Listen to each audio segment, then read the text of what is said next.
Hello students, welcome to my channel Tech Science. My name is sir Zeeshan. आज physics first year के chapter 5 के lecture number 4 में हम discuss करेंगे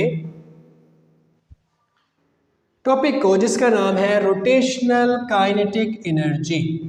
rotational kinetic energy students, kinetic energy होती है body की मोशन की वजह से।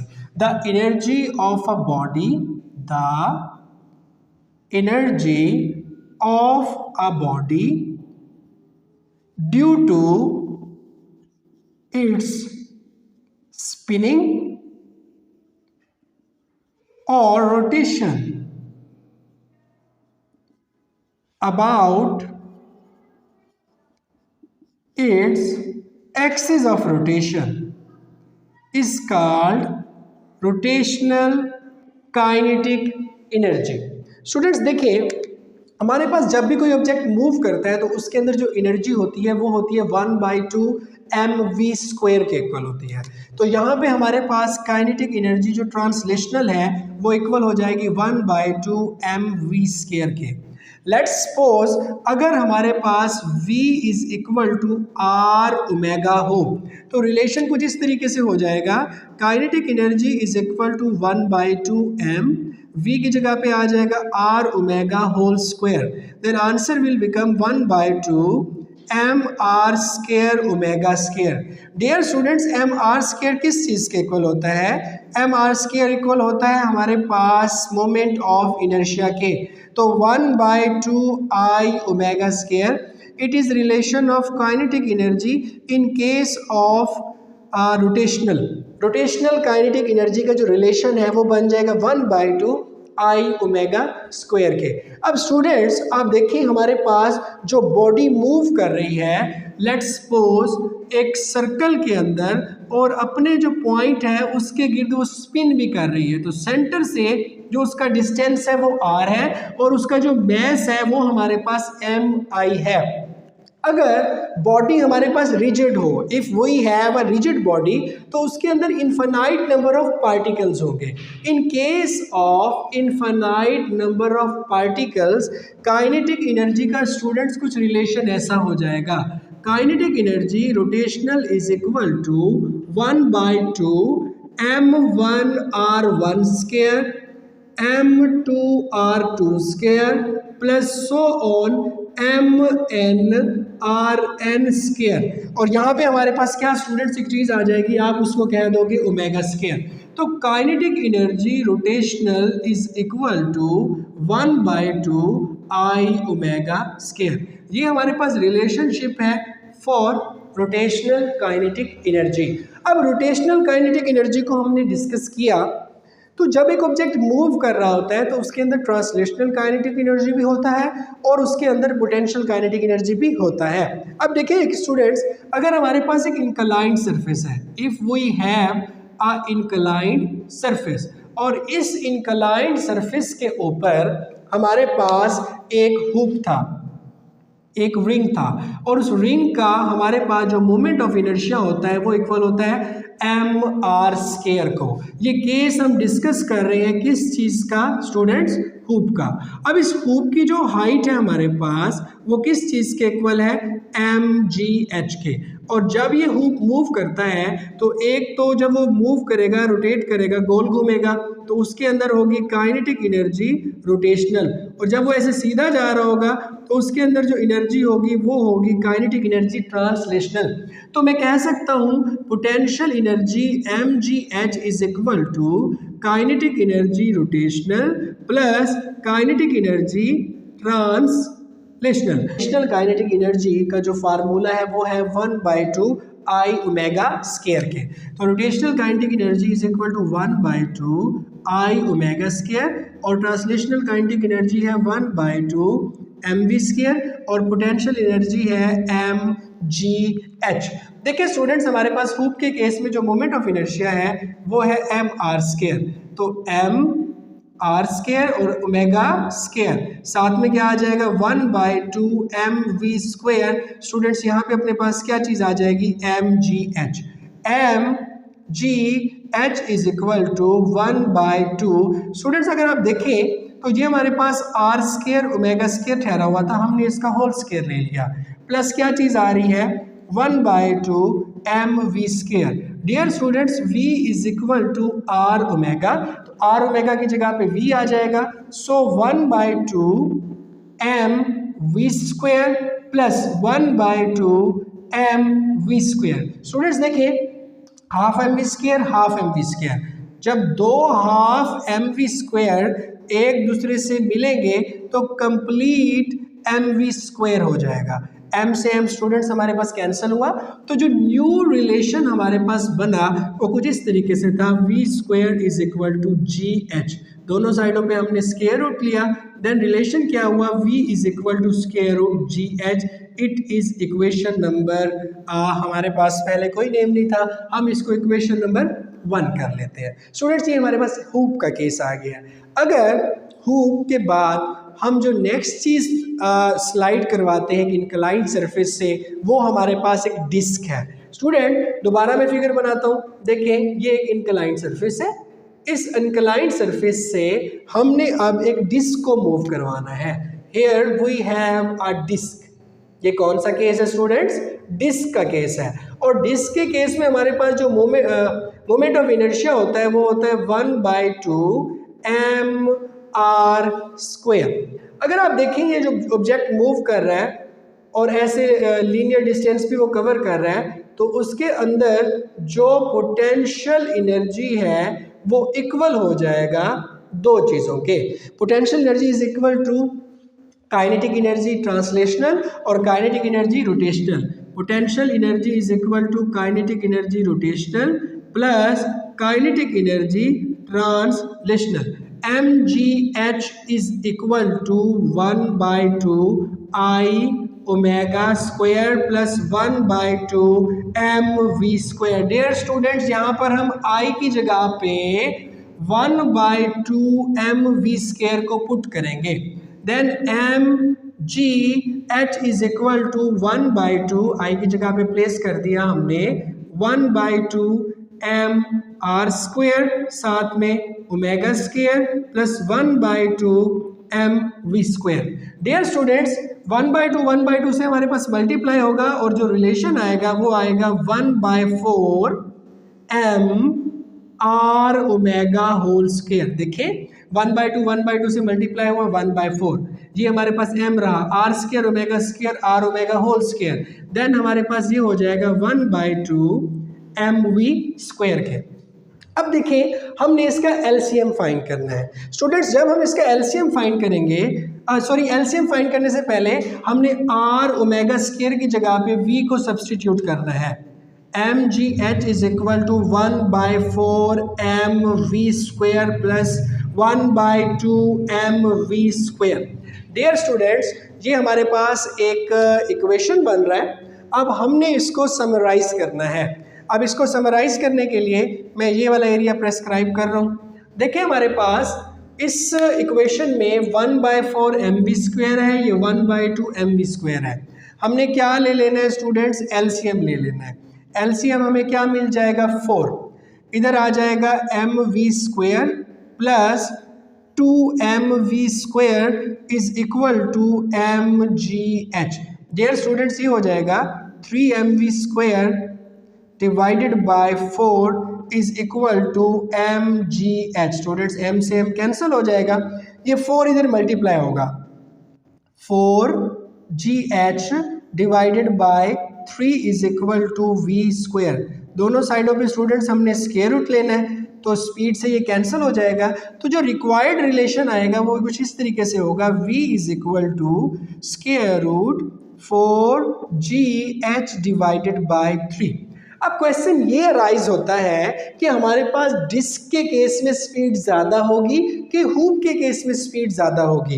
इन दोनों के स्पीड फार्मूलाज, ये फर्स्ट फार्मूला और ये हमारे पास सेकंड फार्मूला, इक्वेशन नंबर 1 और इक्वेशन नंबर 2 मैंने आप लोगों के साथ इधर डिस्कस कर दी है। आपने कमेंट सेक्शन में मुझे ये बताना है कि जो ज़्यादा स्पीड है वो डिस्क की होगी या हूप की होगी। स्टूडेंट्स इस लेक्चर को आप नोट करें, इसके बाद नेक्स्ट टॉपिक की तरफ चलते हैं। स्टूडेंट्स नेक्स्ट टॉपिक है रियल एंड अपेरेंट वेट। देखिए जब एक मैस है वो ग्रेविटी की वजह से ज़मीन का उस पर ग्रेविटेशनल पुल पड़ रहा है तो आप उसको रियल वेट कहते हैं। तो real weight is gravitational pull of earth, gravitational pull of earth on an object, on an object, जमीन के ऊपर, जमीन के ऊपर जमीन का ग्रेविटेशनल पुल जब किसी ऑब्जेक्ट पर पड़ता है तो आप उसको रियल वेट कहते हैं। और अपेरेंट वेट क्या है? Tension appeared in the spring of, in the spring of spring balance. जब स्प्रिंग बैलेंस के, स्प्रिंग के अंदर टेंशन अपेयर होती है तो उसको अपेरेंट वेट कहते हैं। स्टूडेंट्स आपने देखा होगा मोस्टली जब किसी चीज़ का वेट फाइंड करना होता है तो एक हुक टाइप का बैलेंस होता है जिसको मैस के अंदर फंसा के उसको ऊपर लिफ्ट किया जाता है। तो स्प्रिंग के अंदर टेंशन अपेयर होती है, as a result of tension हमें वेट का अंदाज़ा हो जाता है। तो वो वेट कौन सा है? अपेरेंट वेट है।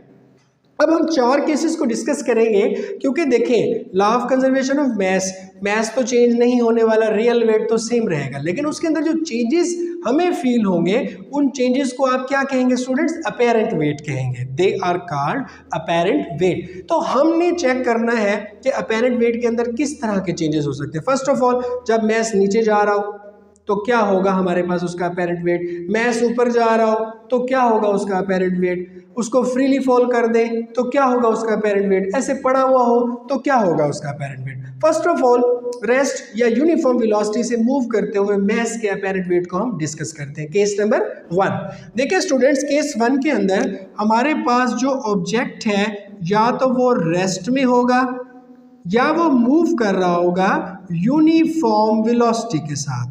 If it is at rest or moving with uniform student velocity, या वो रेस्ट में है या वो मूव कर रहा है यूनिफॉर्म वेलोसिटी के साथ। तो हमने एक एलिवेटर बनाया, एलिवेटर के अंदर हमने हैंग कर दिया है। किस चीज़ को हैंग कर दिया है स्टूडेंट? एक स्प्रिंग बैलेंस को हैंग कर दिया है। उसके साथ हम एक मैस को लटकाते हैं जो ग्रेविटी की वजह से एज अ वेट बिहेव करता है। इसके अंदर की जो टेंशन है वो T है, इसका नीचे हमारे पास जो वेट है वो mg है। अब इनिशियली हमारे पास ये एलिवेटर रेस्ट में है, मैस रेस्ट के अंदर है, तो वेट इसका अपेरेंट क्या होगा? देखिए स्टूडेंट्स हमारे पास टेंशन ऊपर की तरफ एक्ट कर रही है और जो वेट है वो नीचे की तरफ एक्ट कर रहा है, तो इन दोनों का जो डिफरेंस है वो रिजल्टिंग फोर्स के बराबर होगा और फोर्स का फार्मूला होता है ma। अब इनिशियली देखिए मैंने कहा है रेस्ट में है, जब भी ऑब्जेक्ट रेस्ट में हो या यूनिफॉर्म वेलोसिटी से मूव कर रहा हो उसका एक्सेलरेशन 0 होता है। तो as a result ma plus mg, students a 0 के इक्वल है तो टेंशन किस चीज़ के इक्वल हो जाएगी? mg के। और mg आपको पता है किस चीज़ के इक्वल होता है? w के। देन t is equal to w। तो हमारे पास एक MCQ भी बन सकता है कि जब हमारे पास ऑब्जेक्ट रेस्ट में है या मूव कर रहा है यूनिफॉर्म वेलोसिटी के साथ तो रियल वेट जिसको आप शो करते हो स्टूडेंट्स W के साथ और अपेरेंट वेट जिसको आप शो करते हो T के साथ, दोनों इक्वल हो जाते हैं। केस नंबर 2, केस नंबर 2 में वो हमें ये बताता है कि जो हमारा ऑब्जेक्ट है वो मूव कर रहा है अपवर्ड, ऑब्जेक्ट मूव कर रहा है किस डायरेक्शन में? अपवर्ड डायरेक्शन में। मतलब आप मैस को उठाया, आपने कंधे पे रखा और फिर आप स्टेयर से ऊपर छत पे जा रहे हो, तो उस केस में स्टूडेंट्स आप क्या कर रहे हैं? आप ये कर रहे हैं कि उसको अपवर्डली मूव करा रहे हैं। जब उसको आप ऊपर मूव करवा रहे हैं तो जाहिर बात है टी वाला फैक्टर ज़्यादा हो जाएगा, नीचे की तरफ जो वेट का ग्रेविटी के ऊपर एक्ट था वो कम हो जाएगा क्योंकि आप उसको ऊपर लेके जा रहे हो। देन टी में से आपने mg को माइनस करना है और ये इक्वल हो जाएगा किस चीज़ के? आपके फोर्स के। It will be equal to the resulting force. Resulting force का हमारे पास जो फार्मूला है F is equal to student क्या हो जाएगा एम। अब हमें क्या चाहिए था, हमें टेंशन फाइंड करना था। क्या फाइंड करना था, टेंशन फाइंड करना था। Then tension is equal to m g plus M A. तो स्टूडेंट्स हमारे पास जो अपेरेंट वेट है वो इंक्रीज हो जाएगा, it increased by m A times. तो एक और एमसीक्यू क्रिएट हो सकता है स्टूडेंट, एम जी किस चीज़ के इक्वल है, डब्ल्यू के इक्वल है। तो रिलेशन कुछ इस तरीके का बन जाएगा W plus M A, W plus M A. तो डब्ल्यू क्या था, रियल वेट। तो अपेरेंट वेट जब ऑब्जेक्ट को आप ऊपर लेके जाओ तो एम ए टाइम्स रियल वेट से बढ़ जाता है। अपेरेंट वेट एम ए टाइम्स रियल वेट से ऊपर लेके जाते हुए बढ़ जाता है। अब हम आते हैं थर्ड केस की तरफ, डाउनवर्ड। अब मैं कहता हूं भाई जिस मैस को आप ऊपर लेके गए थे उसको कंधे पे रखो, वो वेट बना, फिर आप उसको नीचे लेके आओ। तो case number 3 moving downward, case 3 moving downward. अब आप नीचे आ रहे हैं। अब आप जब नीचे आ रहे हैं तो आपके पास ज़ाहिरी बात है कि वेट वाला फैक्टर ज़्यादा हो रहा है। Then W minus T is equal to resulting force MA। अब आप T को उस साइड पे लेके जाएं, W minus MA। Dear students, T is equal to W minus MA। W is the real weight, MA is the acceleration on mass and T is the apparent weight. Dear students, apparent weight जो है वो it decreased by MA times। ये कितना कम हो जाएगा students, MA times क्या हो जाएगा, कम हो जाएगा। ये केस नंबर 3 है। नाउ अब मैं कहता हूँ उसी मैस को भाई नीचे लेके आने की कोई ज़रूरत नहीं है, उसको उठा के नीचे फेंक दो। जब उसको नीचे फेंकोगे तो वो फ्रीली फॉलिंग वेट बन जाएगा, वो मैस क्या बन जाएगा, फ्रीली फॉलिंग वेट बन जाएगा। तो केस नंबर 4 क्या हो जाएगा हमारे पास स्टूडेंट्स, केस नंबर 4 में हमारे पास जो ऑब्जेक्ट है वो फ्रीली फॉलिंग है, फ्रीली फॉलिंग। तो फ्रीली फॉलिंग के केस में हमारे पास रिलेशन हमने जनरेट करना है वो किस तरीके का होगा।